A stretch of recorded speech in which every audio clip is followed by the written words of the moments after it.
نحمده ونستعينه ونستغفره. اللهم صل على سيدنا محمد صلاة توسع بها علينا وتحسن بها أخلاقه وعلى آله وصحبه وسلم.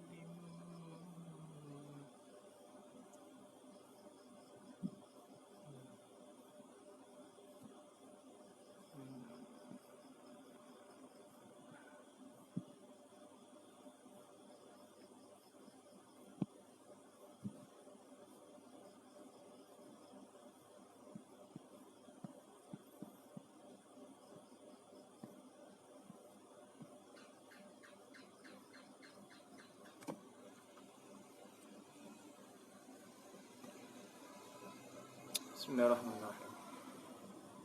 Assalamualaikum warahmatullahi wabarakatuh. Semua yang dikasihi Allah Ta'ala, sahabat-sahabat yang telah bersama dengan saya sekarang ni. Seperti biasa, saya mau respon daripada semua sekali lah, berkenaan dengan suara saya macam mana.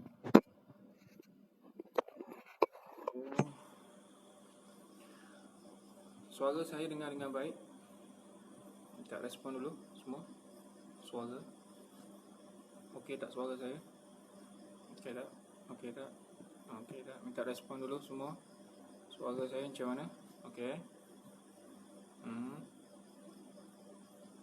Suara saya bismillah. Ujian suara bismillah. Okey ke suara? Okey. Bagi love banyak sikit. Baik, semua dikasihi Allah Ta'ala. Okey, insya-Allah kita akan mulakan sekejap lagi untuk Sabar Itu Cinta siri yang ketiga, insya-Allah. Sementara kita menunggu kawan-kawan kita yang sedang online juga sekarang ni, dan saya juga adalah orang yang sedang uji suara. Okey, baik. Semua sekali bagi respon seorang ataupun dua orang ke atau siapa saja sama sekarang ni, respon suara saya macam mana? Okey ke? Suara saya dengar tak? Okey. Bismillah.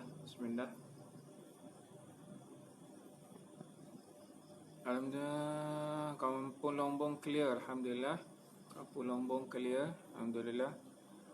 Waalaikumsalam. Alhamdulillah, suara okey. Alhamdulillah, khair. Alhamdulillah, suara okey.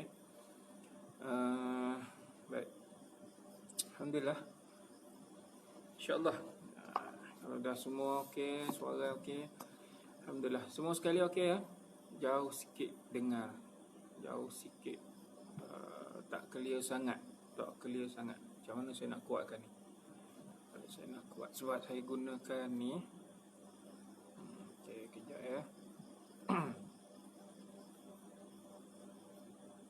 Okey, bismillah.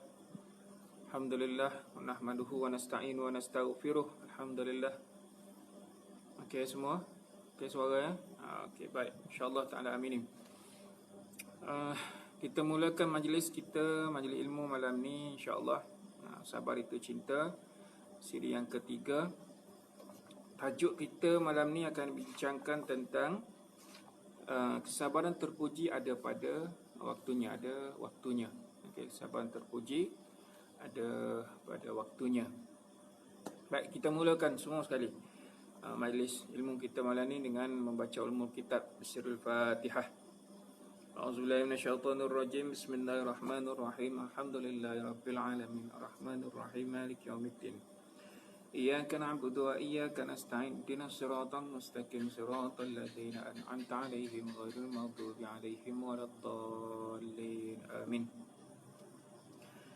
Alhamdulillah, wassalatu alhamdulillah ala kulli hali wa kulli ni'matin. Alhamdulillahillazi hadana li hadza wa ma kunna linahtadiya laula an hadanallah. Allahumma salli ala sayyidina Muhammad wa ala alihi wa sahbihi ajma'in. Allahumma ighfir lana hubana fa innahu la yaghfiru dzunuba illa anta. Allahumma faqihna fid din wa 'allimna bit ta'wil. Allahumma hdina ila siratal mustaqim. Allahumma shrah sudurana bil iman wa anzil ala qulubina sakinatan ya arhamar rahimin. Rabbana afriq alaina sabran wa tawaffana muslimin. Wassallallahu ala sayyidina Muhammad walhamdulillah rabbil alamin. Sihat ya semua? Apa khabar malam ni? Semua sekali sihat? Macam mana menjalani PKP? Hari yang keberapa dah kita ni? Okay. Mudah-mudahan semua sekali dalam keadaan baik, sihat walafiat, dan pastikan timbangan anda maintain. Takut dah lebih timbangan je. Okay, baik, semua dikasih Allah Ta'ala, InsyaAllah. Kena tengok kejap. Baik, boleh kita mulakan malam ni kenaan dengan kesabaran terpuji ada pada waktunya. Baik, InsyaAllah Ta'ala amin. Sebelum tu, seperti biasa, saya adalah orang yang suka memperingatkan kepada diri saya dan semua yang bersama dengan saya pada malam ini, kita ingat apa yang kita belajar malam semalam, iaitu berkenaan dengan tip yang saya kongsikan, macam mana kita nak memperolehi kesabaran. Dan seperti lalunya adalah kita mengingatkan bahawa orang yang nak belajar ataupun yang berkehendak untuk memperolehi kesabaran yang terpuji adalah dengan memohon sendiri kehadap Allah Subhanahu Wa Taala, iaitu dengan berdoa yang ambil daripada petikan ayat Al-Quran dalam surah Al-Baqarah ayat 250.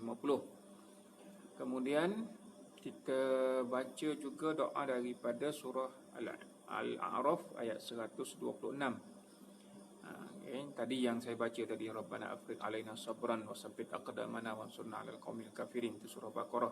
Rabbana afriq alaina sabran wa tawaffana muslimin, itu daripada surah Al-A'raf ayat 126. Kemudian kita adalah orang yang bercita-cita, orang yang berhasrat untuk memperolehi kesabaran. Maksudnya kita sendiri yang berkehendak dan kita memang nak jadi orang yang sabar. Maka bertepatan dengan apa yang disabdakan oleh Rasulullah Muhammad sallallahu alaihi wasallam, wa may yatasabbar yusabbirullah, sesiapa yang berkehendak kepada kesabaran, maka Allah kurniakan kepadanya sifat sabar. Okey, baik. Semua yang dikasihi Allah Taala, suka saya nak ingatkan dengan molek baca. Terima kasih cik dia. Baik, alhamdulillah, dengan baik, alhamdulillah. Baik, suka saya nak ingatkan kepada semua sekali yang bersama dengan saya pada malam ini, alhamdulillah, yang baru bersama, mulakan majlis ilmu dengan membaca Al-Fatihah, kemudian banyakkan berselawat kepada Rasulullah. Mudah-mudahan kita direzekikan suatu kefahaman. Baik, saya nak bagi tahu, kalau nak belajar ilmu tentang sabar ni, saya nak ingatkan sungguh-sungguh semua sekali dikasihi Allah Ta'ala, fahamkan sabar mengikut standard Al-Quran dan hadis. Sekiranya nak fahamkan ilmu tentang sabar, mesti faham mengikut standard Al-Quran dan hadis. Kenapa saya kata demikian? Sebabnya, kalau belajar ilmu tentang sabar mengikut cara yang kita faham, payah nak faham.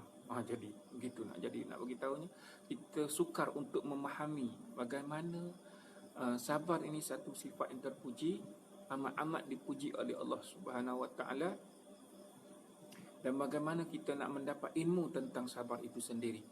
Sekiranya kita faham mengikut cara kita, maka sukar untuk memperolehi kefahaman tentang sabar.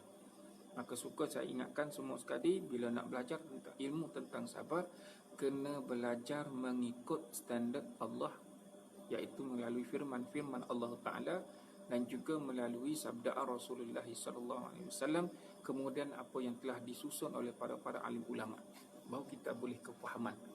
Baik, semua sekali yang bersama dengan saya seperti biasa, membaca Al-Fatihah untuk diri sendiri bagi memberkati majlis ilmu. Baik, kenapa saya katakan bahawa belajar tentang sabar ini mesti mengikut standard Allah dan Rasul? Sebabnya kita dah banyak salah faham tentang sabar. Contoh, okey, baik, contohnya bila kita faham sabar mengikut cara kita, Saya yakin semua yang bersama dengan saya sekarang pernah menziarahi seseorang yang ditimpa musibah, ataupun kita ditimpa musibah. Mungkin kita pernah berkata kepada seseorang saat dia ditimpa musibah tu kan, kita pun kata kat dia lah, penghujung daripada tanya khabar siap semua sekali, kita pun kata kat dia, contoh, aku harap kau sabarlah ya, dengan ujian kau ini, aku harap. Baik, kita kata dengan kataan yang positif, kalau kau sabar ya. Setengah daripada setengah akan faham begini, bila kata yang demikian, dia akan jawab apa?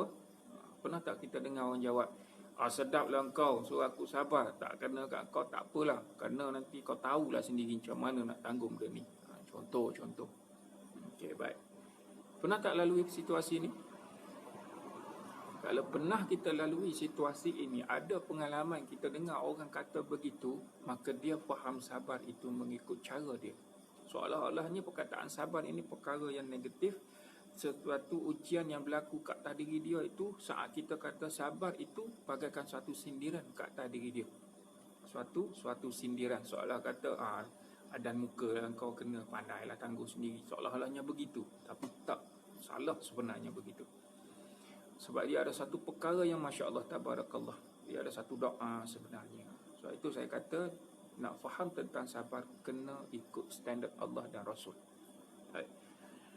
Kerana itu satu hari kan, saya ditanya oleh seseorang sebab program tentang sabar ni, sebab saya buat dalam program dalam training sejak 2015. Saya buat dalam training dengan corporate, dengan swasta, dengan berkaitan dengan kerjaan apa semua kan. Kemudian dalam antara siri yang saya buat tu, ada seseorang tanya saya. Okey, baik, dia tanya, Cik, kalau saya masuk program Cik ni tentang pengusahaan sabar ni, saya boleh sabar tak? Wah, soalan. Macam yang kawan-kawan lah, semua sahabat sekali yang sama dengan saya, bersama dengan saya malam ni, agak-agaknya selepas belajar nanti, lepas saya berkongsi ni, boleh tak kesabaran? Soalan ni kena jawab sendiri. Bila tanya saya begitu, Cik, kalau saya masuk program dengan Cik ni, saya boleh sabar tak? Saya masa tu kan, kita masih baru dalam memahami tentang kesabaran ni, termenung kejap. Tapi saya berterima kasih pada dia, kerana daripada persoalan itulah saya mula mengkaji dan memahami. Oh, rupanya kalau kita nakkan kesabaran itu, wah, memang dapat sekiranya kita nak. Jadi saya jawablah kepada saudara yang bertanya tu, kalau saya kata apa, kalau Cik nak kesabaran tu, dapatlah. Masa tu saya jawab tanpa hujah yang tepat, sehinggalah saya kongsikan yang malam semalam tu, iaitu wa may yatasabbar yusabbirullah. Siapa yang nak kepada kesabaran, dia akan boleh kesabaran. Contohlah, kalau dia masuk program tu daripada pagi pukul 8 sampailah pukul 5 berakhir, dia dapat tak kesabaran? Dapatlah, sebab dia tunggu sampai petang. Kalau dia hilang keupayaan sabar, dia dah balik lebih awal lah. Mungkin sejam lepas tu terus cabut balik, tak habis program. Baik, semua yang dikasihi Allah Ta'ala, saya ulang lagi sekali, sekiranya semua yang menonton yang bersama dengan saya sekarang berkehendak untuk menjadi orang yang penyabar, maka dia kena belajar, kena faham tentang ilmu, tentang sabar ini mengikut cara yang Allah ajar dan Rasulullah ajar. Tepikan faham sabar tentang sabar ini mengikut faham kita, cara yang kita tahu selama ini, ketepikan, dan kita belajar sesuatu yang baru. Baik, malam ini adalah kesabaran terpuji itu ada pada waktunya. Macam mana kita nak fahamkan dengan sifat sabar ini, kita memulai sesuatu yang terpuji. Okay. Namun sifat sabar ni juga dia menjadi perkara yang tak ada manfaat juga. Masa tu kita sabar sekalipun tak ada guna pun. So macam mana? Saya fahamkan dua situasi dahulu. Okey, fahamkan dua situasi. Yang bersama dengan saya, seperti biasa, mulakan dengan Al-Fatihah untuk memberkati majlis kita pada malam ini. Mudah-mudahan dimudahkan urusan kita, diberikan kefahaman insya-Allah. Baik. Sebelum kita fahamkan sabar yang terpuji tu, saya nak bagi tahu kepada semua yang sama dengan saya bahawa ada satu keadaan, satu ketika masa tu kita bersabar pun dah tak ada guna pun. Sedangkan pada awal kita maklum tentang sabar ini apa perkara yang terpuji. Perkara yang terpuji. Namun ada ketikanya kita bersabar saat itu pun tak ada maknanya. Okey, baik, seperti biasa. Yang ada mushaf, pegang mushaf. Okey, tengok Quran. Kita bincang malam ini nak ambil maklum dahulu adalah berkenaan apa? Saat mana dia masa itu dia sabar, tapi saat itu sabarnya dah tak berguna lagi. Okey. Suhaimi Amy, I love you Ustaz. I love you too. Masya Allah, tabarakallah. Sayang awak. Okey. Tengok dalam surah Ibrahim ayat 21. Surah Ibrahim ayat ke-21. Baik. Surah Ibrahim ayat ke-21. Yang ini nak bagi tahu sabar ada satu sifat yang terpuji, tapi bila sampai kepada saat ini bersabar pun dah tak ada guna lagi. Baik. Surah Ibrahim ayat ke-21. A'udzubillahi minasyaitonirrajim. Wa barazu lillahi jami'an faqala ad-du'afa'u lillazina istakbaru inna kunna lakum tab'a fahal antum mughanuna 'anna min 'adzabillahi min syai' qalu law hadana Allah lahadainakum sawa'un 'alaina ajaz'na am sabarna ma lana min mahis. Sadaqallahu azim. Dan mereka semua dihadapkan. Okey, dan mereka semua dihadapkan kepada Allah Azza wa Jalla saat di akhirat nanti pada hari kiamat. Kemudian orang-orang yang lemah berkata kepada orang yang sombong takabur, iaitu apa dia? Sesungguhnya kami sudah menjadi pengikut kamu, maka apakah kamu dapat menolak daripada kami sedikit daripada azab Allah Ta'ala? Ini cerita apa? Cerita berlaku saat di mahsyar, di akhirat, yang mana orang-orang yang lemah yang telah pun menjadi pengikut kepada orang-orang yang di muka bumi saat itu ketika dahulu, dia adalah orang yang berpengaruh, dia sombong, dia takabur atau apa sahaja, yang mana ia diikuti oleh orang-orang yang lemah. Pada saat dia melihat azab Allah Ta'ala, orang-orang yang pernah mengikuti seseorang itu bertanya, ada tak jalan untuk kita nak lepas daripada azab ini? Okey, maka hak yang sombong itu, yang satu ketika di muka bumi dahulu, menjawab, kalaulah Allah menunjukkan jalan selamat kepada kami, tentulah kami tunjukkan jalan itu kepada kamu. Okey, maksudnya saat itu Allah Ta'ala tunjukkan, okey, ini jalan sesat. Oh tak, mustahil dah saat itu di mahsyar nanti dah tak ada jalan keluar nanti. Hak mengikuti mereka yang telah mempengaruhi dia pada jalan yang salah di dunia, saat dia berada di akhirat, orang yang lemah pergi tanya, dia nak selamat dah tak boleh. Maka, okey, kat mana nak bagi tahu kat sini? Sama sahaja kepada kita. Okey, sama ada kita gelisah, sawaun alaina ajazi'na am sabarna malana mim mahis. Baik, sama sahaja kepada kita. Sama ada kita gelisah, kita mengeluh ataupun kita bersabar. Okey, perkataan Allah sebut am sabarna, sama ada kita bersabar. Apa dia? Tiada sebarang jalan bagi kita bagi melepaskan diri daripada azab ini. Saya ulang lagi sekali. Sabar sifat yang terpuji. Namun saat bila berada di mahsyar, bila dalam pengadilan Allah Ta'ala, saat itu orang-orang yang lemah dan orang-orang yang sombong, mereka melihat azab Allah Ta'ala. Perkataan apa? Saat itu kita bersabar pun tak ada guna lagi.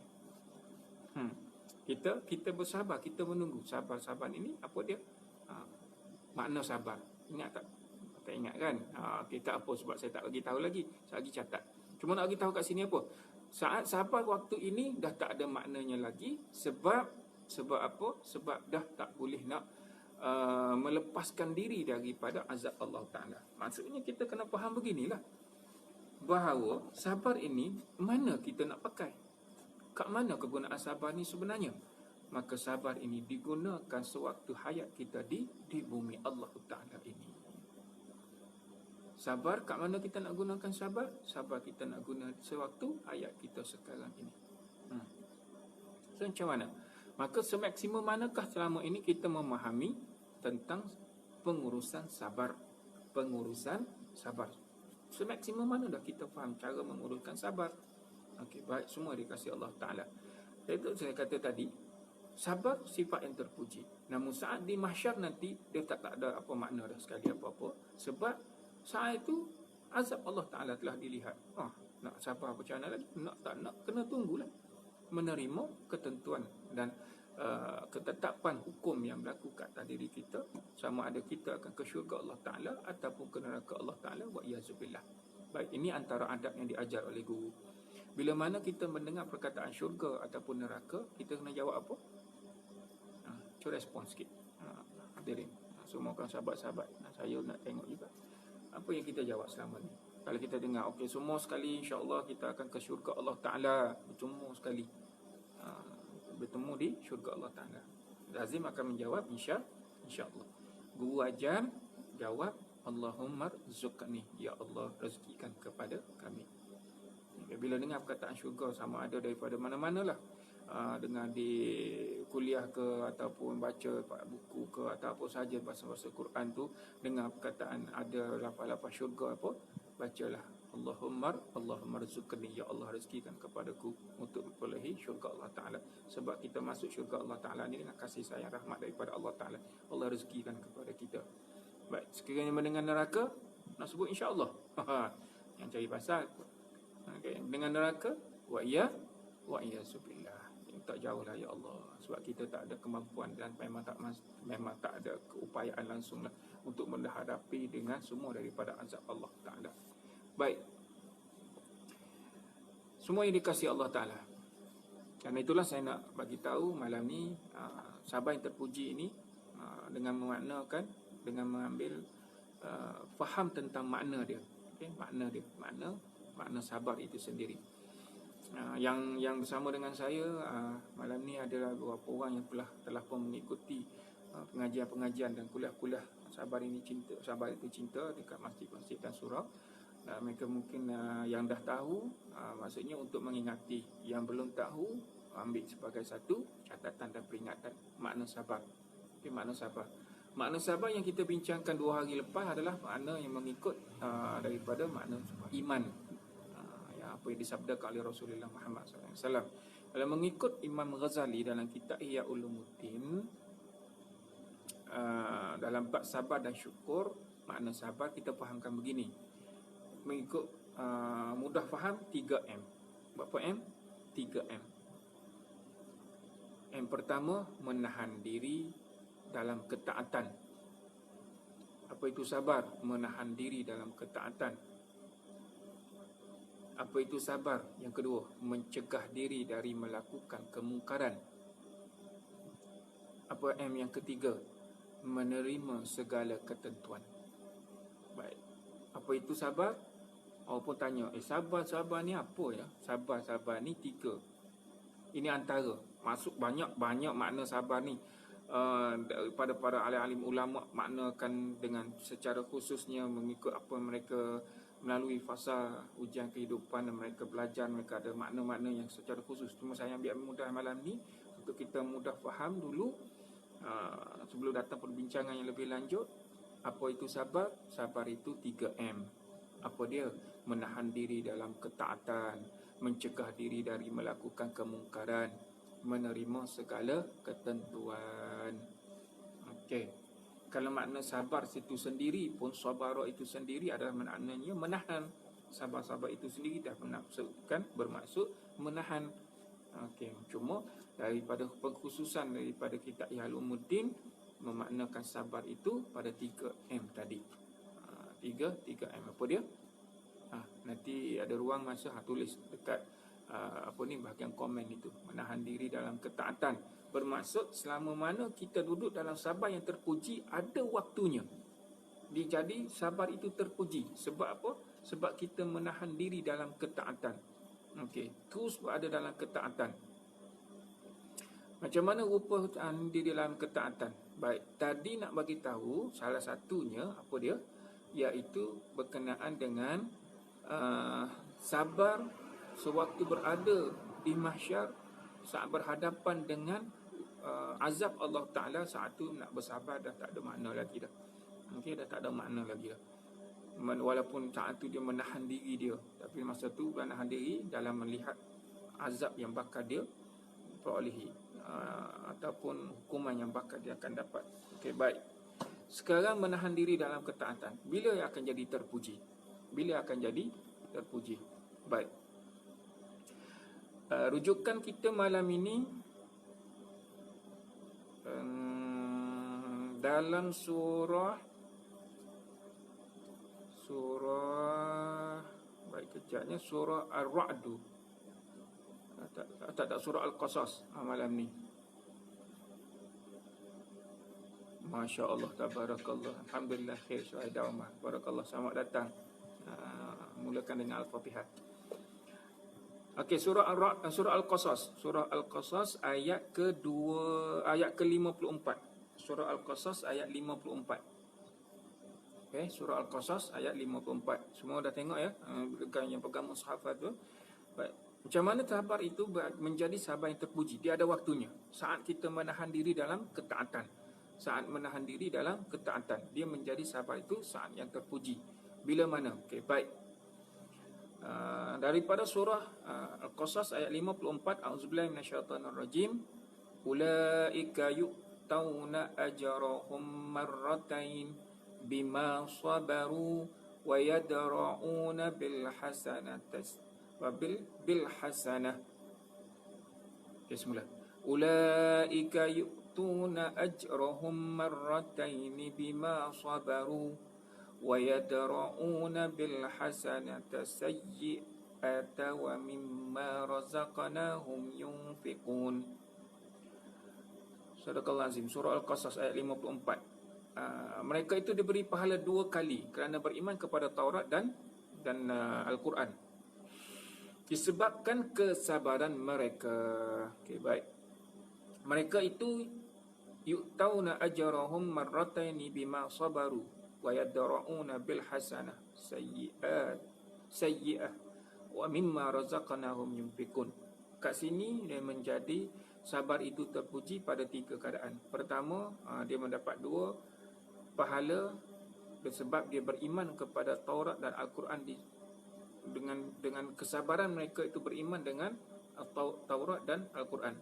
Kisah asal daripada ayat ini adalah orang Nasrani menyatakan keimanannya kepada Allah, kepada Islam. Sewaktu dia berjumpa dengan Rasulullah Muhammad SAW, dia menyatakan keislamannya. Dia adalah pendeta daripada orang Nasrani. Mereka telah pun beriman dengan Taurat. Maka saat dia membaca, Rasulullah membaca, tak salah saya, daripada tafsir Jalalain atau tafsir Ibn Katsir, sewaktu itu Rasulullah membaca surah Yasin. Yasin wal Qur'anil Hakim innaka laminal mursalin. Masa baca Yasin tu, datang satu hidayah, maknanya beroleh hidayah daripada Allah Ta'ala. Mereka terus beriman. Mereka beriman. Saat itu mereka beriman dengan Taurat, mereka beriman dengan Al-Quran. Di atas kesabaran mereka beriman ini mendapat 2 pahala daripada Allah Azza wa Jalla. Okey, baik. Kemudian wa yadra'una bil hasanah sayyi'ah. Kemudian mereka menolak kejahatan dengan kebaikan. Kejahatan dengan kebaikan. Baik, terpuji sebab menahan diri bila mana mendapat cercaan, cacian atau rupa kejahatan daripada seseorang, dia menolak dengan kebaikan. Dia menolak dengan kebaikan. Baik. Saat itu dia menahan diri dalam ketaatan. Daripada kisah yang seterusnya, mereka-mereka yang beriman yang di kalangan pendeta ini selesai saja dan menyatakan keislamannya, beransur untuk balik. Masa tu mereka dihalang oleh beberapa pembesar kaum Quraisy dan termasuk Abu Jahal menyindir mencerca, mengatakan ketaatan kepada Rasulullah Muhammad itu suatu ketaatan yang sia-sia dan pelbagai. Mereka keluar perkataan-perkataan yang Masya Allah Tabarakallah. Maka itulah mereka menolak kejahatan mulut orang yang berkata itu. Mereka tidak membalas balik, malah mereka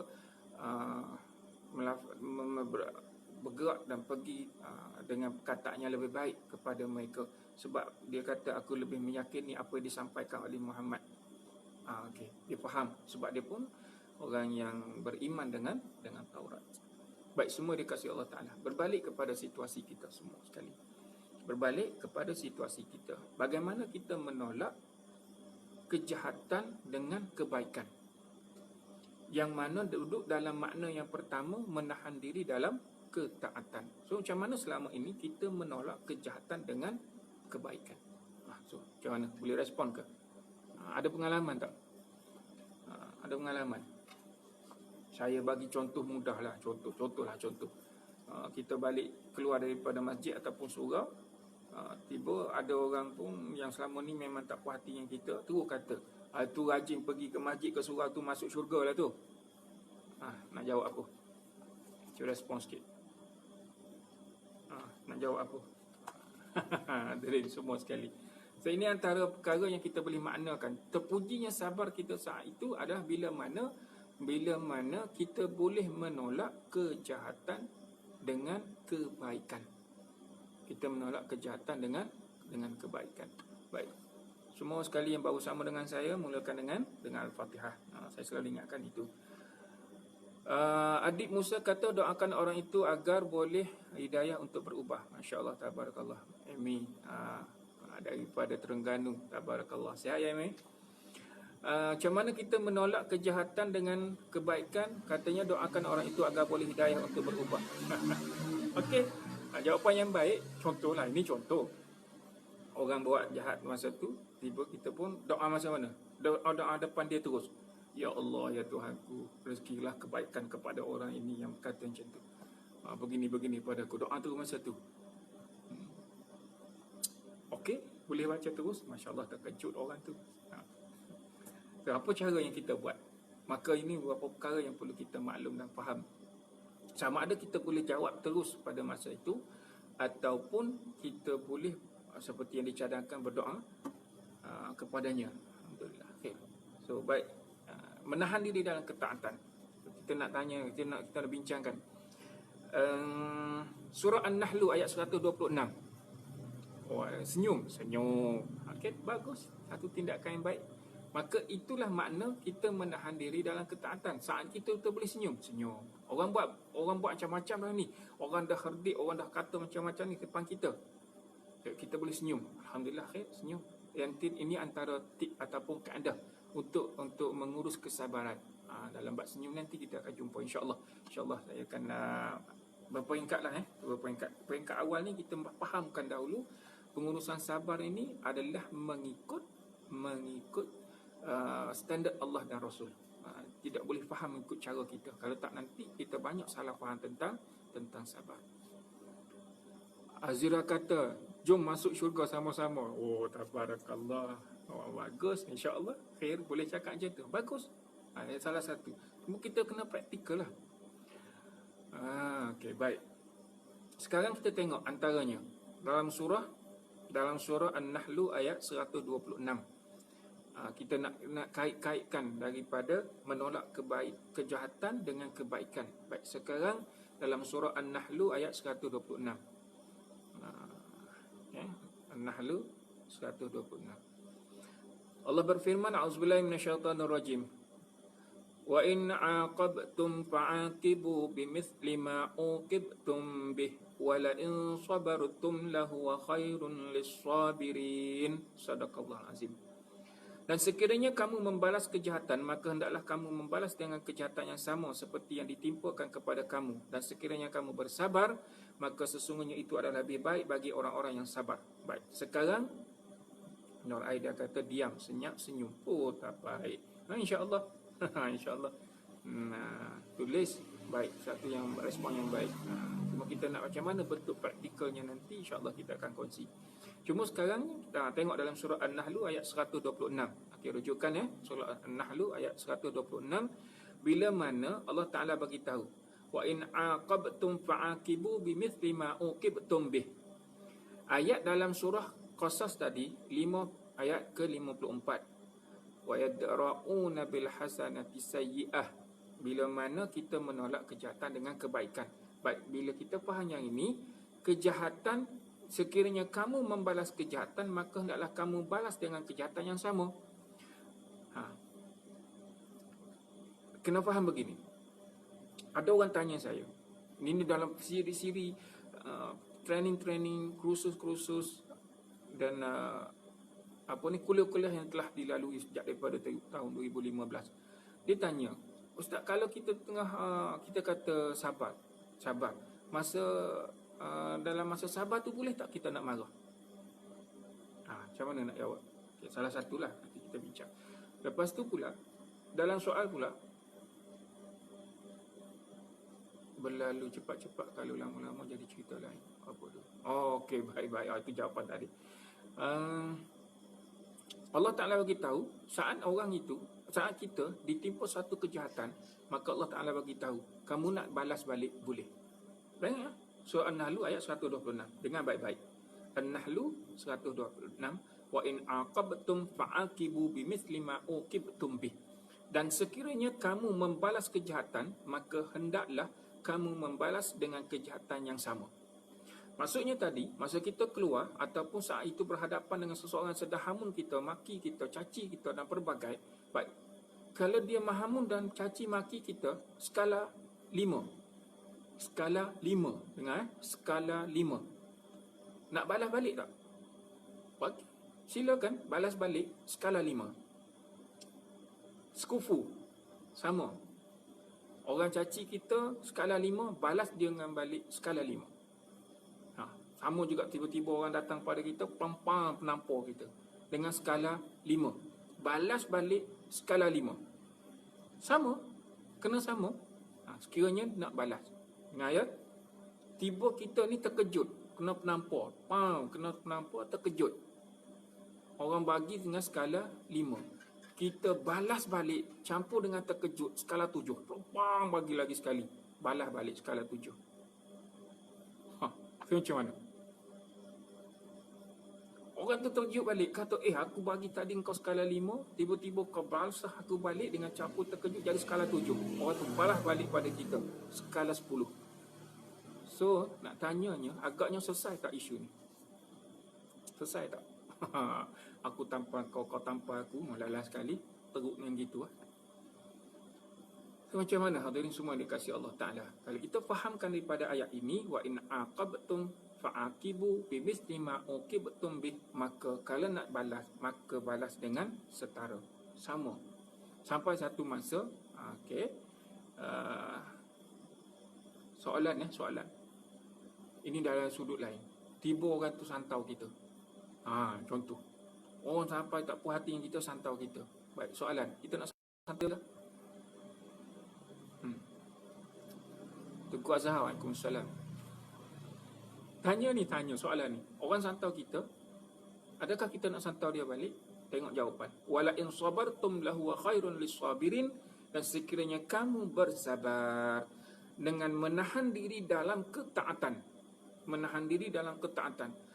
Bila sampai peringkat, contoh paling teruk ni, santau. Santaunya adalah orang itu berada dalam mensyirikkan Allah Ta'ala. Orang yang buat jahat kepada kita tu, dia sampai tahap syirik kepada Allah Ta'ala. Dia dah menduakan Allah Ta'ala dalam satu keadaan kejahatan yang tertinggi dari sudut syarak, dari sudut akidah, dia mensyirikkan Allah Ta'ala. Kita ambil keputusan nak santau dia balik. Soalan, adakah kita sanggup menggadai akidah kita? Sanggupkah kita nak menggadai akidah kita? Nak menjadi orang yang sama syirik kepada Allah Ta'ala? Jelas, itu menahan diri dalam ketaatan. Bermaksud kita tetap meletakkan diri sebagai orang yang menahan diri dalam ketaatan, meningkat keimanan, terus dalam kesabaran, dan kita memangnya tak tahulah siapa yang buat. Sekalipun tahu, so macam mana kita nak buat? Allah Ta'ala alam. Kita kata tadi, ambil kembali kepada firman Allah Ta'ala, sekiranya kamu bersabar, lahu wa khairun lis-sabirin, maka itulah sebaik-baiknya bagi orang yang bersabar. Apa yang kita buat tadi? Kita pun berdoa kepada Allah Subhanahu Wa Ta'ala. Doa dengan apa yang kita buat. Apa yang patut kita buat? Doalah, doa. Jangan sesekali kita menggadaikan akidah kita. Jangan sesekali kita balas balik kejahatan orang itu dengan kejahatan yang sama. Maka bila kita balas balik, bermaksud kita sama level lah dengan dia. Sama lah jadi. Tak ada makna. Sebab itulah dengan nilai yang jawapan-jawapan yang diberikan tadi, dengan senyumnya, dengan kita berlalu pergi takut timbul isu yang lain apa semua, itu antara kaedah-kaedah, kan? Itu antara kaedah-kaedah. Maka itu antara makna yang kita boleh ambil secara mudah, menahan diri dalam ketaatan, iaitu saatnya mana menolak kejahatan itu dengan kebaikan. Perkara ini sekiranya kita maknakan sabar mengikut cara faham kita, tak ada keupayaan untuk buat. Tak ada keupayaan nak buat. Mana boleh orang kata, oi orang dah buat macam tu gini-gini, takkan kau tak nak balas balik begini dan begini. Okey, so maka saat orang itu boleh buat, Masya Allah, tabarakallah, maka dia fahamlah bahawa pembalasan di akhirat nanti, tabarakallah subhanahu khaliqin. Allahu akbar.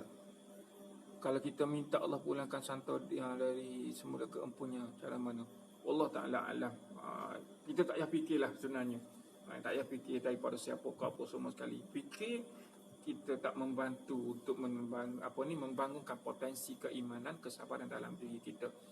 Saat kita ini bila diuji oleh Allah Ta'ala, maka kena faham dia diuji juga oleh Allah Ta'ala. Kita diuji melalui perbuatan mereka yang mensyirikkan Allah Ta'ala, menyebabkan kita begini-begini. Ikhtiar mengikut kaedah yang diajar oleh agama supaya terus beriman kepada Allah Ta'ala. Orang yang membuat kejahatan, dia diuji dengan kejahatan dirinya sendiri, menyebabkan dia semakin jauh daripada Allah Ta'ala. Dia adalah orang yang telah pun menjauhkan diri daripada Allah. Kita diuji oleh Allah Ta'ala, menyebabkan kita hampir kepada Allah Ta'ala. Itu beza yang perlu kita faham betul. Dan seperti mana yang berlaku pada kita ni lah. Azal yang kata kita berlaku sekarang ni. Kita diuji oleh Allah Ta'ala dengan COVID-19. Kita adakah makin jauh daripada Allah Ta'ala? Tak. Kita makin dekat. Quran baca, kita istighfar, kita apa lagi? Doa, baca Quran dan banyak lagi. Orang cabar kita macam mana? Cabar nak macam mana? Allahumma salli ala Muhammad. Cabar nak bertumbuk, cabar nak bergaduh. Kata Aisyran ni tanya, nak orang cabar kita. Okey. Kalau kita ni jenis berguru dengan 10 orang tu guru dah, memang patut nak lawan cabaran dia tu. Gagah kerana kita rasa kita adalah orang yang mampu dari sudut kederat, kemahiran dan sebagainya. Cuy hitung balik, mampu tahap mana nak sahut cabaran itu. Okey, baik, tak apa, nanti insya-Allah kita bincang kok lari pada poin kita.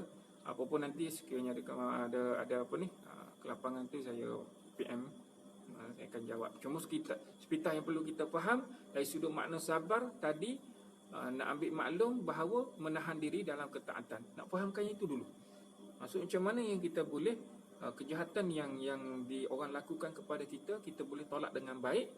Kemudian kita maknakan sabar itu menahan diri dalam ketaatan, yang mana kita adalah orang yang sabar itu adalah apa dia tadi? Wala in sabartum lahu wa khairul lis-sabirin. Boleh ya? Jelas? Baik. Kemudian wa mimma razaqnahu yunfikun, ini dari para surah Qasas tadilah, menginfakkan sebahagian daripada rezeki yang telah kami berikan kepada mereka. Syekh Abdullah, Waalaikumsalam, baru masuk, mulakan dengan Al-Fatihah.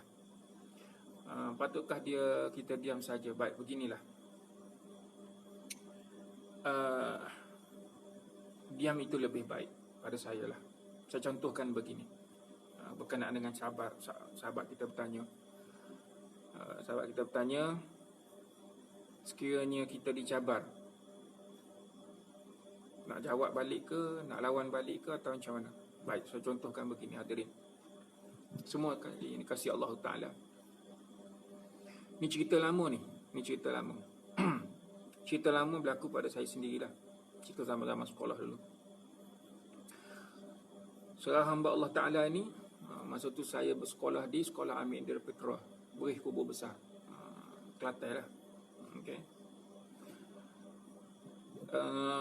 Seorang hamba Allah Ta'ala ni, dia mulut dia Masya Allah Tabarakallah, mulut dia level longkang lah, level mulut longkang. Dan dia selalu provokasi, dan dia selalu cabar saya nak bumbuk, nak bergaduh. Orangnya tak berapa besar, biasa-biasa saja, kecil je. Saya pun besar lagi pada dia. Namun dia ada backup. Backup dia tu orang yang besar, gagah, tinggi. Kalau dia provokkan saya, dia provokasi saya, nak ajak bergaduh, dia mesti duduk di sebelah orang yang backup itu. Gitu. Baik, cerita lama. Ni saya nak bagi contoh bagaimana saat itu saya belajar untuk menangkis cabaran itu dengan cara yang berhemah. Satu hari, budak ni yang selalu duduk cabar saya ni, dia pergi sekolah jalan kaki. Sekolah jalan kaki. Saya pergi dengan motor. Masa tu musim orang tanam tembakau. Di Kelantan ni masyhur dengan tanam tembakau. Masa ketika dululah, dalam tahun 80-90 tu lah, macam tu. Baik, hadirin semua dikasih Allah Ta'ala. Ringkas cerita gini. Dia pergi sekolah jalan kaki. Kemudian saya lalu daripada belakang dia. Dia pergi ke sekolah jalan kaki, saya dengan motor lalu belakang dia. Agaknya apa yang saya boleh buat? Soalan. Apa yang saya boleh buat? Dia jalan kaki, saya dengan motor. Dia provokasi saya ni hampir setiap hari, asyik cari jalan macam mana nak bergaduh dengan saya. Satu hari, dengan keadaan itu, saya bawa motor daripada belakang. Kalau ikut akal, saya ikut rasa marah, saya boleh langgar je dia, lepas tu campak dia masuk dalam lorong-lorong daripada parit kat sebelah tepi jalan tu. Saya boleh buat macam tu je. Saya lalu, saya brake emergency. Tayar depan betul-betul sentuh betis dia. Dia sergah saya balik, kata, "Gila kau, nak bunuh aku ke?" Dia kata begitu. Masa tu disiplin, tahap disiplin di Sekolah Amir Indra Putra ni memang tahap gapan lah. Lewat memang siap lah. Level gapan punya lah. Level dewa punya lah. Luhur disiplin pun sekarang, Masya Allah Tabarakallah, siapa yang lewat teruk lah. Jadi saya kata kat dia, naik. Saya kata kat pemuda ni, kamu naik. Tak naik hari ni, kamu lewat masuk dalam sekolah, siap lah kamu. Kamu tahu dah undang-undang Sekolah Amir ni macam mana. Apa yang berlaku? Semua yang dikasih Allah Ta'ala, dia naik. Bila dia naik, selama ni dia provok saya, nak belasah saya, teruk bukan main. Sekarang dia ada kat belakang saya. So apa yang boleh buat? Apa yang dia boleh buat? Dia boleh belasah saya, dan dia boleh ambil motor saya, dia boleh campak saya balik masuk dalam parit. Tidak berlaku demikian. Alhamdulillah, saya boleh bercakap sekarang dan boleh bercerita. Apa yang berlaku bila sampai ke sekolah, dia turun macam tu saja tanpa berpaling dan tanpa ucap terima kasih. Main, selesai. Allah nak takdirkan pada saya berlaku 3 kali berturut-turut perkara yang sama. Selang beberapa hari, dia datang lewat lagi. Kali yang kedua, saya buat benda yang sama, saya break emergency. Mula-mula dia kata pada saya, "Kau ni nak bunuh aku." Kali yang kedua, dia kata, "Bawa motor boleh tak? Bawa motor elok-elok sikit." Macam nak langgar orang apa semua. Suara dia rendah sikit. Saya kata naik. Dia naik. Alhamdulillah sampai di sekolah perkara yang sama juga. Dia tak ucapkan pun terima kasih, tapi provokasi semakin kurang. Dan masuk kali yang ketiga, saya buat benda yang sama. Allah takdirkan dia datang lewat jalan kaki, saya daripada belakang, saya break emergency, betul-betul pula ada di tepi dia. Dia kata pada saya dengan suara yang lebih lembut, "Bawa motor elok-elok boleh tak? Beratmu ni." Dia kata gitu. Saya pun kata kat dia, naik. Bila dia dah mula naik, sampai kat sekolah, dia boleh ucapkan terima kasih, dan dia boleh tunggu, kemudian masuk dalam kelas sama-sama. Saat itu, mulalah kami berkawan dan bersahabat. Dan sampai ke hari ini. sampai ke hari ini. So, mudah-mudahan terjawab. Bahawa sekiranya kita boleh uruskan dengan baik, kita akan berhadapan dengan sesuatu daripada Masya Allah, Tabarakallah. Kita tak akan rugi bila berada dalam keadaan kita mengurus kesabaran kita dengan baik. Paling utama, kita akan bersama dengan, kita bersama dengan Allah Ta'ala. Dan Allah bersama dengan kita. Bila saat kita menahan diri dalam ketaatan ini, dengan kesabaran yang mengikut standard Allah dan Rasul, insya-Allah. Ini peringkat awal ya. Insya-Allah. Macam mana kita nak balas balik, macam mana kita nak menguruskan kesabaran, tak nak bagi tahu malam ni terus, memang bertimpa-timpa banyak-banyak sangat. Jadi kita ambil mana yang boleh kita ambil dahulu secara mudah untuk kita faham daripada makna tadi, menahan diri dalam ketaatan. Ambil yang tu dulu, kita faham. Contoh beginilah, kita solat. Bermula kita mengangkat takbir Allahu Akbar, baik, kita menahan diri dalam ketaatan. Adakah kita boleh berhenti dengan tiba-tiba? Tak boleh. Datang suatu gangguan kah boleh kita tak berhenti? Ada kaedah-kaedah tertentu. Namun nak bagi tahu peringkat asas, kita tetap sampai kepada beri salam. Baik, itu yang berat kita faham dahulu. Baik, semua ya? Boleh ikut? Baik. Itu makna yang pertama. Yang mana kita adalah orang yang menolak kejahatan dengan kebaikan.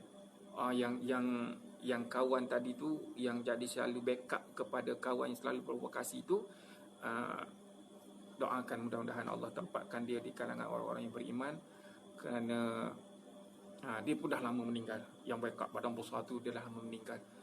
Saya pun berkawan baik juga selepas tu. Lepas kami dah mula berkawan baik, dia meninggal kerana sebab denggi. Dan Allah tempatkan di kalangan orang yang beriman. Baik. Pertama, sabar, menahan diri dalam ketaatan, mengikut makna. Yang mana kita nak fahamkan bahawa sabar ni sebenarnya kita boleh menolak kejahatan dengan kebaikan.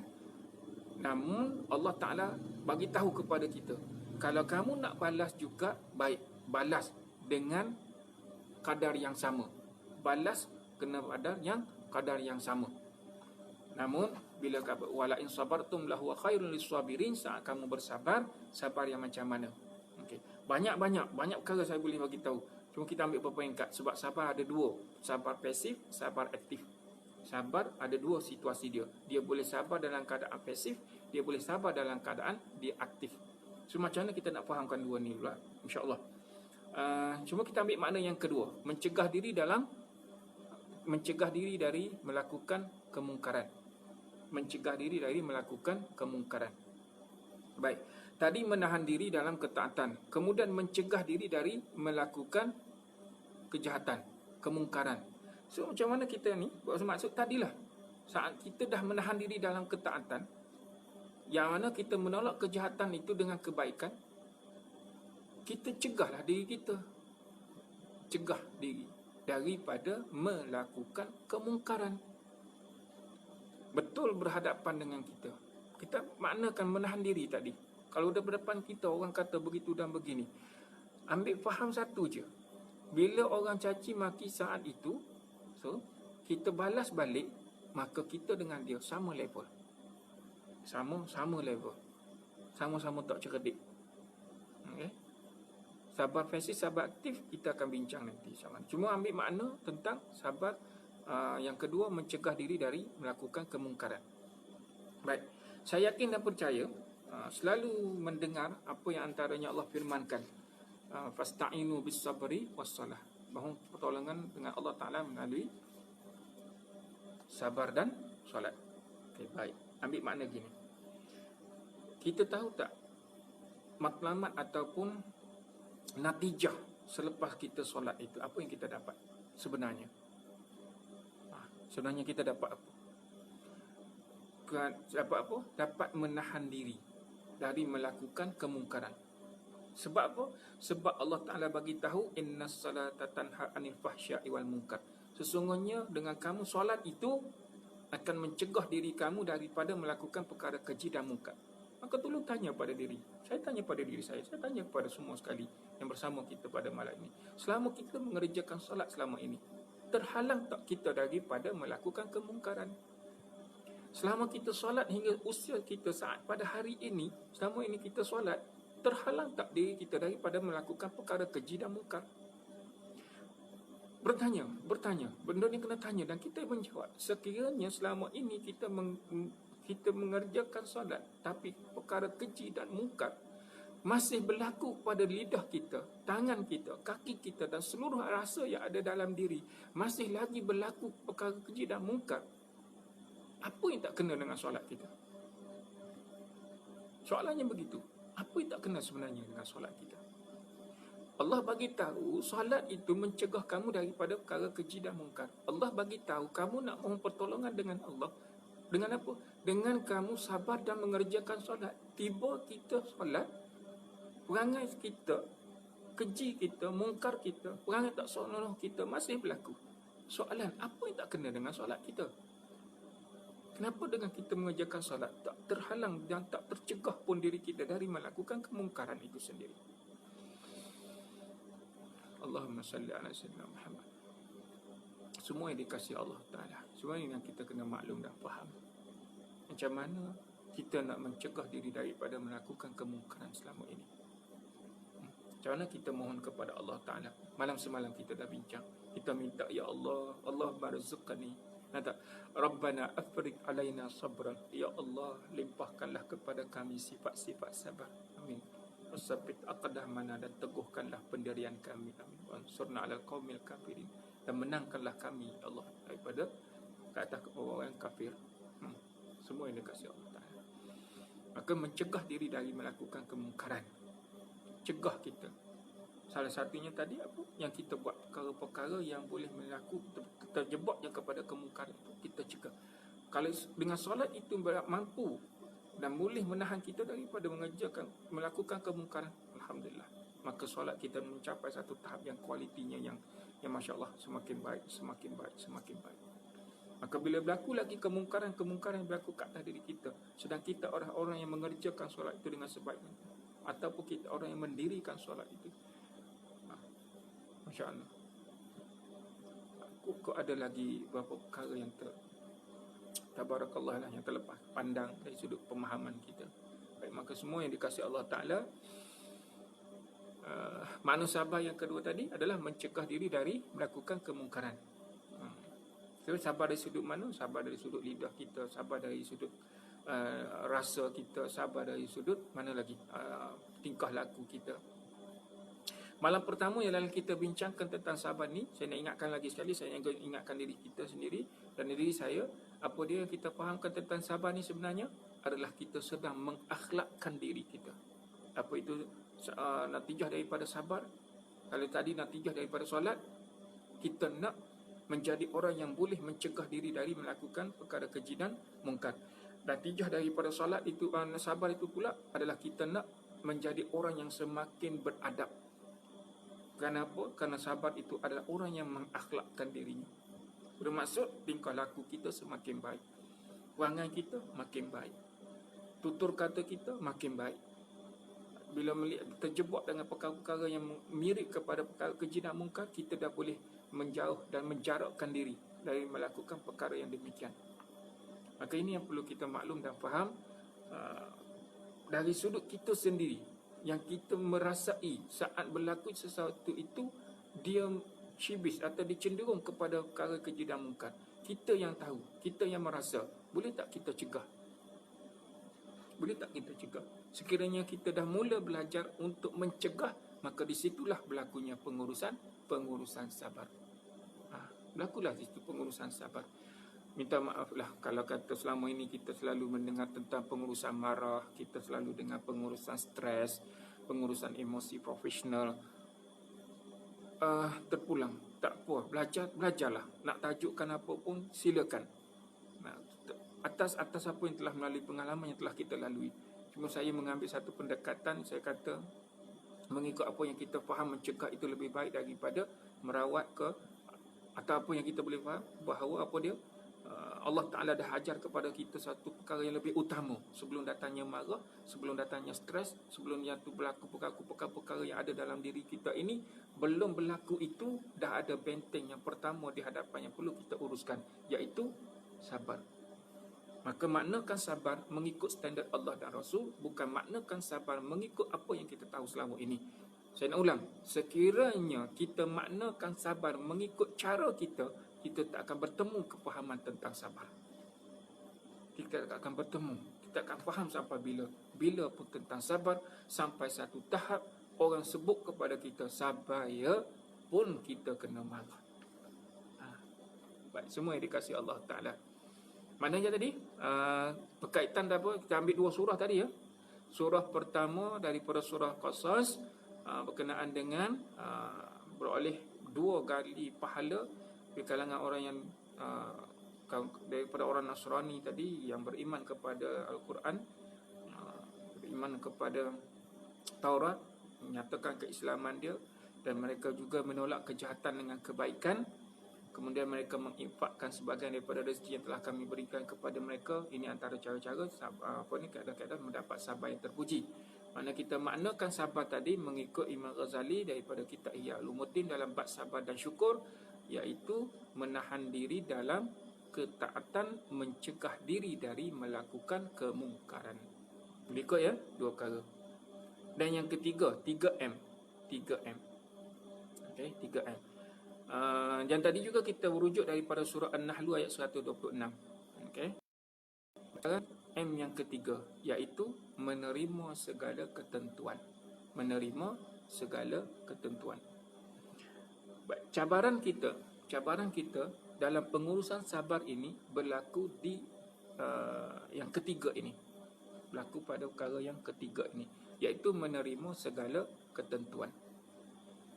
Qadar dan qadar Allah Ta'ala ke atas diri, ma qaddar Allah ala kulli syai', atas qadar Allah Ta'ala di atas sesuatu itu telah pun ditentukan oleh Allah Ta'ala, sedang kita tidak mengetahui. Kita pernah tak dengar orang tu kata, seseorang tu kata, kenapa akulah diuji macam ini? Kenapa bukan orang lain? Kenapa aku kena uji begini? Pernah tak dengar macam tu? Okay. Atau kita pernah bertanya juga pada diri kita sendiri kot, ya Allah, kenapalah aku kena uji macam ni, ya Allah, aku ni dah cukup baik dah. Kita berasa. Namun di sisi Allah Ta'ala, bagaimana? Allah Ta'ala alam kan? Kita tengok dari sudut rukun iman. Pertama kan, duduk atas percaya kepada Allah. Yang keenam, percaya pada qada dan qadar. Baik. Soalan, apakah ketentuan yang Allah Ta'ala dah ditimpakan ke atas kita selama ini? Apakah qadar yang telah Allah tentukan kepada kita selama ini? Apakah ujian-ujian yang telah Allah tentukan kepada kita selama ini? Kita yang kita tidak mengetahui dengan ujian-ujian Allah Ta'ala dah tentukan ke atas kita ni, kesedaran mana yang kita telah lalui? Soalannya, kita boleh terima ataupun tidak? Boleh tak kita terima? Sekiranya kita pertikai itu adalah tidak menerima qada dan qadar Allah Subhanahu Wa Taala, maka kita telah pun terlepas daripada menahan diri dari melakukan kemungkaran. Mencegah diri daripada melakukan kemungkaran, kita dah terlepas. Sebab kita pertikaikan qada Allah Ta'ala. Kat sini kemuncak dalam sebuah pengurusan sabar.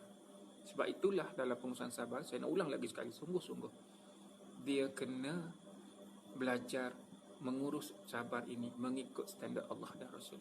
Dia kena melalui fasa keimanan. Sebab kita maknakan sabar ini adalah iman. Kita maknakan sabar adalah iman. Okey? Intipati dalam sebuah kesabaran itu. Maka dalam qada dan qadar ini, dia kena melihat dari sudut keimanan kita. Dan dari sudut qada dan qadar juga, kita adalah orang yang melihat sejauh mana kita melalui ujian itu dengan penuh kesabaran. Baik, kita tengok ayat yang seterusnya, surah Ar-Ra'du ayat 22. Kita nak bincangkan tentang qada dan qadar ini, menerima ketentuan Allah Ta'ala, menerima ketentuan. surah Ar-Ra'd ayat 22. Semua yang dikasihi Allah Ta'ala yang bersama dengan saya sekarang ni, sihat ya, yang baru bersama dengan saya, boleh baca Fatihah untuk beroleh keberkatan dan memulih kefahaman daripada Allah Ta'ala. Dalam perbincangan kita malam ini, tajuk utamanya sabar itu cinta. Bincang malam ini adalah kesabaran terpuji ada waktunya. Okay. Kesabaran terpuji ada waktunya. Jadi kita dah berbincang beberapa perkara yang daripada asas, dari sudut makna itu sendiri. Itu makna sabar. Saya ulang ya. Menahan diri dalam ketaatan, mencegah diri dari melakukan kemungkaran, menerima segala ketentuan. Ada 3. Okay. Yang ini ingat 3M. 3M saya ulang. Menahan diri dalam ketaatan, mencegah diri dari melakukan kemungkaran, menerima segala ketentuan. 3M. Baik. Surah Ar-Ra'd ayat 22. Okey. Ar-Ra'd ayat 22. Auzubillahi minasyaitonirrajim. Wallazina sabaru ibtigha'a wajhi rabbihim wa aqamus shalah wa anfaqu mimma razaqnahum sirran wa 'alaniyatan wa yadra'una bil hasanati sayyi'ah ulaika lahum uqbad dar. Sadaqallahul azim. Dan orang yang sabar kerana mengharapkan keredaan Tuhannya, melaksanakan solat, menginfak sebagian rezeki yang kami berikan kepada mereka secara terang-terangan atau secara tersembunyi, menolak kejahatan dengan kebaikan, orang itu akan mendapat tempat yang baik, kesudahan yang baik. Okey, kesudahan yang baik. Mereka yang sabar, orang-orang yang sabar. Soalan, siapakah orang yang sabar? Soalan, nak jawab macam mana?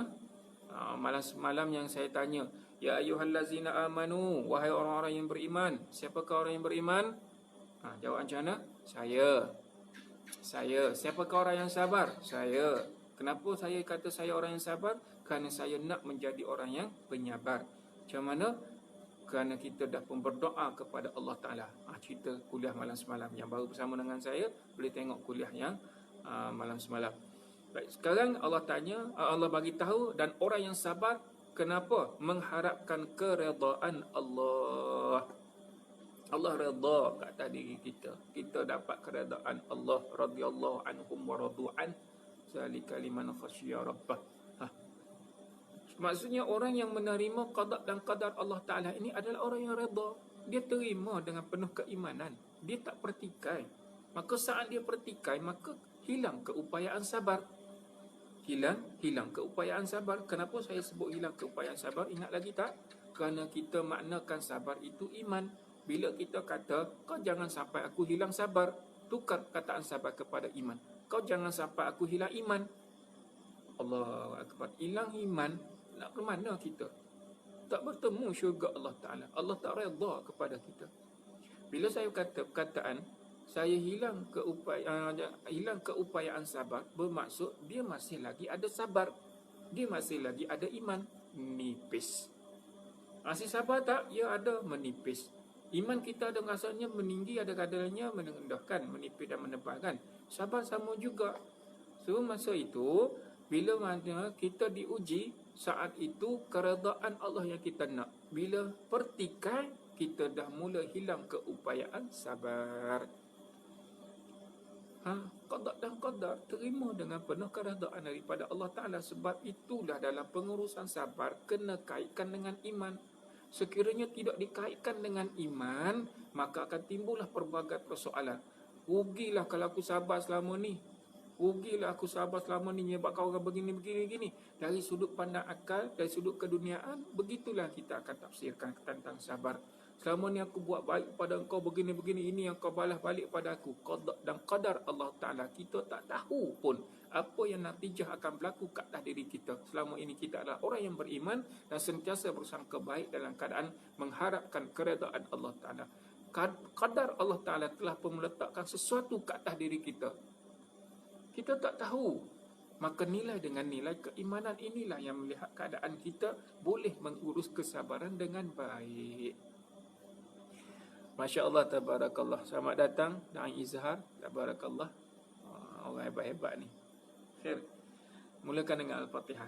mudah-mudahan majlis kita diberkati Allah Ta'ala. Baik. Jelas ya? Jelas ya?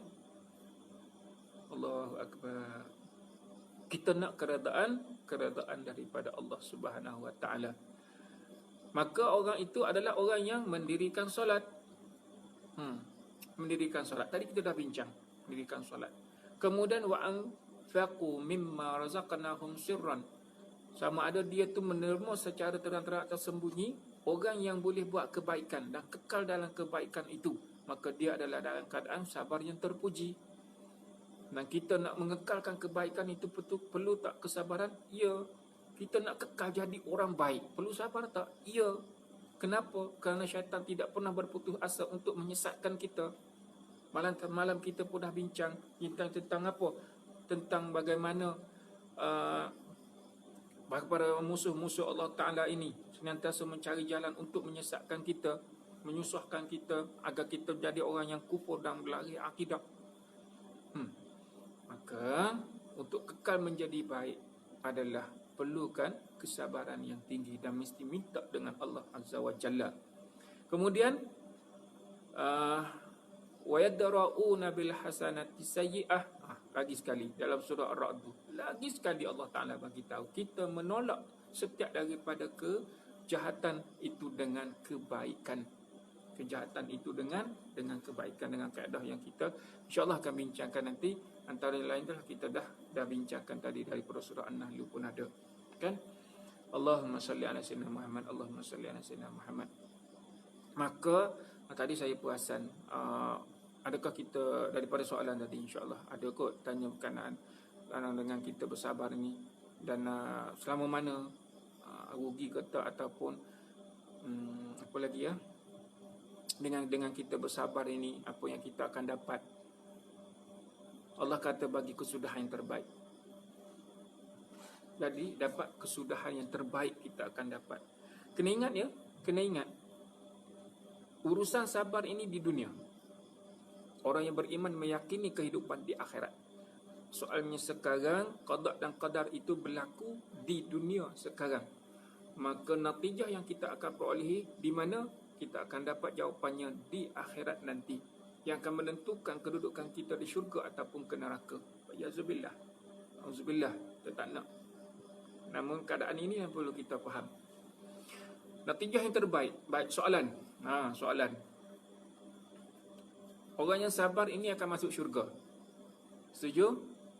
Orang yang beroleh kesabaran yang tinggi, Allah telah letakkan dan masukkan ke dalam dirinya sebagai orang yang penyabar. Masya Allah, tabarakallah. Soalan, kita akan masuk syurga. Syurga mana? Selamat datang semua yang baru bersama dengan saya. Barakallahu fikum jami'ah. Mulakan dengan Al-Fatihah. Mudah-mudahan majlis ilmu kita diberkati dan kita beroleh kefahaman. Soalan, sila jawab. Bagi respon. Kita kata kita nak ke syurga. Ya, kita nak ke syurga, ya Allah. Kita adakah orang yang sabar? InsyaAllah kita seorang yang sabar melalui satu daripada ujian Allah Ta'ala dengan penuh ketaatan, penuh keimanan. Syurga mana kita nak pergi? Syurga untuk orang yang sabar. Okay. Syurga untuk orang yang sabar. Maksud syurga mana? Pernah tak kita dengar setiap kali nak masuk Ramadan akan datang ni, insya-Allah kita, Allah rezekikan wa balighna Ramadan, Allah sampaikan kita kepada bulan Ramadan nanti insya-Allah. Dan kita selalu dengar orang bagi kuliah kalau kata bila orang yang sabar ini akan dimasukkan dalam syurga mana? Syurga Ar-Rayyan. Orang yang sabar, orang yang puasa dengan iman dan wahtisaban, kemudian ghufira lahum ma taqaddama min dzambi, masuk syurga Rayyan. Baik. Orang yang sabar masuk syurga mana? Soalan. Okey, boleh respon? Okey, tak apa. Seperti biasa. Saya tanya, saya lah yang jawab. Insya-Allah. Okey, baik. Khair. Surah Ar-Ra'd juga ayat yang ke-23. Surah Ar-Ra'd, surah yang ke ayat yang ke-23. Syurga Firdaus, alhamdulillah, bersama para anbiya. Syurga Firdaus, syurga yang tertinggi, bersama para anbiya. Alhamdulillah, insya-Allah dapat, mudah-mudahan dengan izin Allah Ta'ala, insya-Allah. Namun secara khususnya syurga mana yang kita dapat? Antara lainnya baik dalam surah Ar-Ra'd ayat ke-23. Jannatu adnin yadkhulunaha wa man salaha min abaihim wa azwajihim wa zurriyyatihim wal malaikatu yadkhuluna alaihim min kulli bab. Allahu akbar. Allah jamin terus kita dapat apa? Syurga adnin. Jadi orang yang sabar dapat kat mana? Dapat syurga mana? Syurga adnin. Apa syarat dia? Syarat dia pertama adalah dia sabar kerana mengharapkan keredaan Allah. Kemudian dia mendirikan solat. Fasta'inu bis sabri was salah. Nanti kita akan bincang dalam bab ini dalam siri akan datang. Kemudian dia menginfakkan harta yang ada pada dirinya secara terang-terangan atau tersembunyi. Kemudian dia menolak setiap kejahatan yang ditakdirkan Allah Ta'ala ke atas dirinya dengan kebaikan. Maka inilah orang yang mendapat tempat yang terbaik di sisi Allah. InsyaAllah. Maka dapat apa? Jannatu adnin. Dapatlah dia syurga adnin, masuk ke dalamnya bersama orang-orang yang soleh.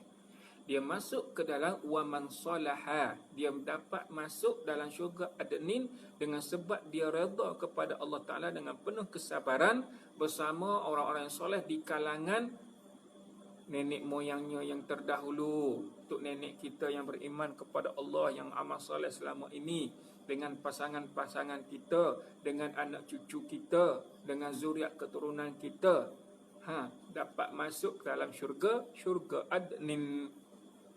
Kerana kesabarannya. Sebab dia menahan diri dalam ketaatan, sebab dia mencegah diri dari melakukan kemungkaran, sebab dia menerima segala ketentuan. Allahu akbar. Minta maaf, 10 suku dah rupanya. Tabarakallah ahsanul khaliqin, la ilaha illallah. Panjang pula saya malam ni. Malam tadi sampai 10:03 minit. Malam ni sampai 10 suku dah. Allah akbar. Minta maaflah mengambil masa semua sahabat-sahabat yang sedang bersama dengan saya sekarang ni. Minta maaf ya, ambil masa terlebih pula. Saya duk target kalau perkongsian ni lebih kurang dalam orang kata apa, lebih kurang sejam lah kita katakan. Masya Allah, dah terlebih dah. Tabarakallah. Allah. Ini motivasi sebagai penutup. Bila orang tanya, Allahumma salli alaihi wasallam, apa yang aku dapat dengan aku sabar? Gitu. Kalau orang tanya, sampai bila aku kena sabar? Allah akbar. Soalan-soalan yang malam cepu cemas semua ni. Soalan cepu cemas sebab kita akan sabar mengikut cara kita. Ini satu motivasi. Sungguh-sungguh satu motivasi yang kita menjadi orang berhasrat, dan dengan sendiri kita berazam untuk menjadi orang yang penyabar. Sebab Allah Ta'ala dah bagi tahu awal dah. Ini orang yang beriman kepada Al-Quran. Orang beriman dengan qada dan qadar Allah Ta'ala. Dia masuk syurga adnin. Ganjaran, confirm. Dapat syurga adnin. Kemudian, ingat di sini. Wal malaikatu yadkhuluna alaihim min kulli bab. Kemudian datangnya para malaikat masuk daripada pintu-pintu syurga adnin tu. Para malaikat masuk tu, apa yang dia buat? Sambung dalam surah Ar-Ra'd ayat ke-24 pula. Salamun alaikum bima sabartum fa ni'ma uqbaddar. Malaikat masuk dalam syurga adnin, tempat kita ni Allah masukkan kerana kesabaran kita. Hadirin semua sekali, berapa banyak pintu ada dalam rumah kita sekarang? Berapa banyak pintu? Kita ada 5 pintu. Contoh, dalam rumah kita ada 5 pintu. Setiap daripada pintu itu, kelima-limanya para malaikat masuk dalam syurga adnin, yang kita tak boleh nak gambar keindahan, kecantikannya. Para malaikat masuk, dia pun berkata, Salamun alaikum bima sabartum. Sejahteralah ke atas kamu kerana kesabaranmu. Bila kata kesabaranmu, bermaksud sabar kita kat mana nak kena guna sekarang? Kita nak guna kesabaran itu di dunia saat hayat kita masih ada sekarang. Mula-mula tadi kita bincang ada saat tidak terpuji dah saat kesabaran itu. Bila mana? Saat melihat azab Allah Ta'ala. Tengoklah azab Allah Ta'ala. Sama je, bersabar ke tak sabar ke, saat itu azab Allah Ta'ala dah pun ada. Baik, sebagai penutup dan sebagai motivasi untuk semua yang bersama dengan saya pada malam ini, yang mana meletakkan saya bila kita dah mula belajar, dah fahamkan tentang kesabaran ini, bila sampai jumpa ayat ni, satu motivasi, ya Allah tabarakallah salikin, yang kita minta, Rabbana afriq alaina sabran wa tawaffana muslimin, ya Allah limpahkanlah kepadaku sifat-sifat sabar dan matilah aku sebagai orang yang beriman, orang Islam yang berserah diri kepada Allah Ta'ala. Kenapa? Saat kita dimasukkan Allah marzaqni, dimasukkan ke dalam syurga Allah Ta'ala, syurga Adnin, bersama dengan zuriat kita, bersama dengan pasangan kita, bersama dengan nenek moyang kita terdahulu yang beriman kepada Allah, yang beramal soleh. Malaikat masuk dan bagi salam, salamun alaikum bima sabartum, sejahteralah ke atas kamu di atas kesabaran kamu terdahulu. Sebab mana? Saat kita berada di dunia sekarang, nikmat uqbadar, maka ini alangkah nikmatnya kesudahan ke atas diri kamu. Boleh ya kita semua? Dah 10.20, nak berhenti dah berhenti, sambung juga dah 5 minit. Minta maaf lah. Baik, penutup. Kita ingatkan balik makna sabar itu sendiri. Apa dia? Mengikut Imam Ghazali tadi, menahan diri dalam ketaatan, mencegah diri dari melakukan kemungkaran, menerima segala ketentuan. Baik, insya-Allah kita akan bincang lebih lanjut insya-Allah dalam siri yang seterusnya. Kita masuk sedikit kaedah, mengikut sedikit kaedah macam mana nak menguruskan sabar ini mengikut kaedah Rasulullah Muhammad sallallahu alaihi wasallam. Kita akan bacakan satu hadis yang Rasulullah tunjukkan praktikalnya macam mana kita nak beroleh kesabaran itu mengikut cara Rasulullah Muhammad sallallahu alaihi wasallam. Terima kasih yang dapat meruangkan masa dengan izin Allah Ta'ala sabar bersama dengan saya malam ini sehingga waktu ini daripada pukul 9 lebih tadi. Terima kasih, Allah rezekikan kesabaran untuk setia menunggu dan mendengar, mencatat. Dan satu peringatan, untuk siri yang seterusnya, untuk malam esok bila saya maklumkan dalam Facebook nanti, dekat awal nanti, bawa mushaf, pegang mushaf sekali. Sebab saya suka bila yang bersama dengan saya boleh rujuk terus, pegang Quran, buka muka surat mana, sekalipun saya tak mendengar dan saya tak melihat diri melihat membuka mushaf itu, namun kita letak dalam nilai kita berusaha untuk memperoleh sesuatu daripada berkatan dan sebuah majlis ilmu. Pegang mushaf dan baca, tengoklah sesuai dan tanda buat rekod dan berbagai. Semua itu adalah daripada usaha kita untuk memperoleh satu daripada ilmu Allah Ta'ala yang banyak di atas muka bumi ini. Maka setiap sesuatu itu ada ilmunya, dan beroleh ilmu sabar ini daripada Allah Ta'ala. Dan kita nak kembali kepada Allah Ta'ala dan akan menerima satu daripada nikmat yang Allah Ta'ala janjikan lantaran kesabaran kita. Minta maaf dan saya tak boleh menjawab semua daripada soalan-soalan yang tidak melintas saat ini. Dengan online ini tiba-tiba datang soalan apa semua, yang mana boleh saya respon segera, saya respon. Sekiranya tak dapat, saya akan respon secara manual nanti. Kita jumpa nanti insya-Allah, maklumkan nanti malam esok ataupun siri seterusnya saya akan maklumkan. Jazakumullah khairan jaza atas semua yang bersama dengan saya. Rabbana afriq alaina sabran, ya Allah limpahkanlah ke atas kami sifat-sifat sabar, wasabbit aqdamana, dan teguhkanlah pendirian kami, wansurna alal qaumil kafirin, dan menangkanlah kami ke atas golongan yang kafir. Rabbana afriq alaina sabran, kesabaran, dan matilah kami sebagai orang yang berserah diri, yakni Islam. Banyakkan love tu sebagai nak tutup ni kan, share love banyak sikit, like and love. Okay, baik. Barakallahu fikum jami'ah. Allah memberkati kat atas kita semua. Sehingga bertemu lagi. Assalamualaikum warahmatullahi wabarakatuh. Barakallahu fikum.